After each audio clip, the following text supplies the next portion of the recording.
Magandang hapon mga kaibigan. Narito tayo sa Radyo Pilipinas at narito ang ating programa, Tinig ng Kalusugan.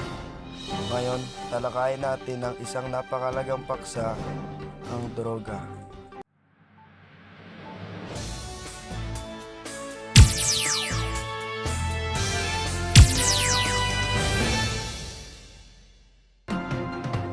Alam naman natin na ang droga ay isang malaking problema sa ating lipunan. Maraming kabataan at maging ang mga matatanda ang naging biktima ng pag-abuso sa droga.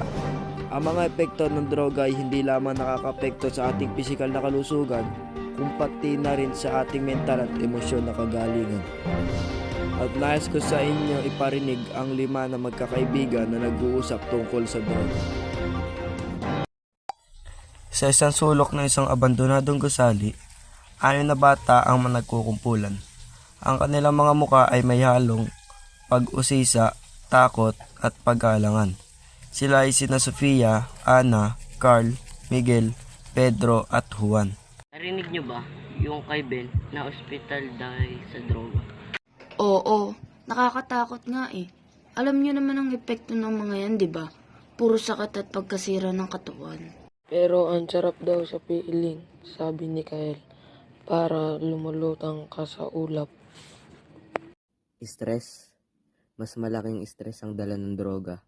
Nakita ko sa Aling Rosa, ang kapitbahay natin, umiiyak dahil sa anak niyang adik. Tama si Carl, hindi solusyon ang droga sa problema.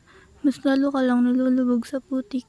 Mas may magandang paraan para ma-handle ang stress. Pero ang sarap daw sa piling, sabi ni Kael, para lumulutang ka sa ulap. Kaibigan, huwag kayong maniniwala sa mga sinasabi nila. Panandilian lang yan. Saya na yan. Ang totoo, puro sakit ang at pagdurusa ang dala ng droga. Nakita niyo na si Ben, di ba? Nawalan siya ng trabaho, ng pamilya, ng dignidad. At isipin niyo ang inyong kinabukasan. Paano kayo magiging matagumpay kung palagi kayong lulong sa droga? Paano niyo matutupad ang inyong mga pangarap? Tama kayo, mas mahalaga ang kalusugan at kinabukasan natin. Salamat sa inyo. Natatakot na talaga ako. Magtulungan tayo para maiwasan ang droga. Kung may problema kayo, sabihin niyo sa atin. Andito kami para sa inyo. Oo nga, ayoko na maging adik. Ayoko na magaya kay Ben.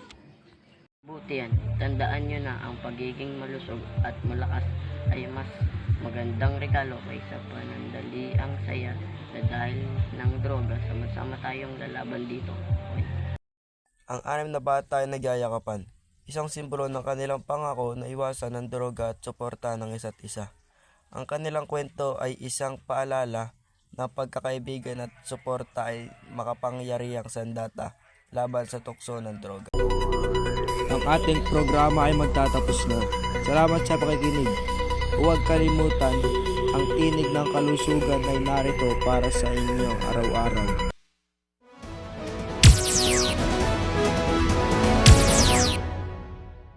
Radyo Pilipinas, ang inyong kaibigan sa radyo.